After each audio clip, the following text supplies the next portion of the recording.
c'est comme ça. Quand on a habité là, on va m'apprendre à mettre comme ça, on va pouvoir rouler.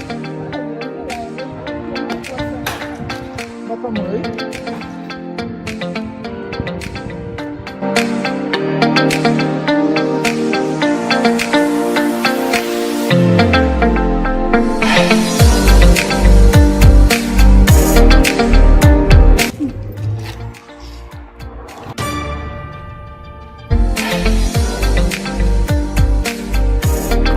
Você cocô, lá atrás você mais. Já pela mãe, cara, com o bacon.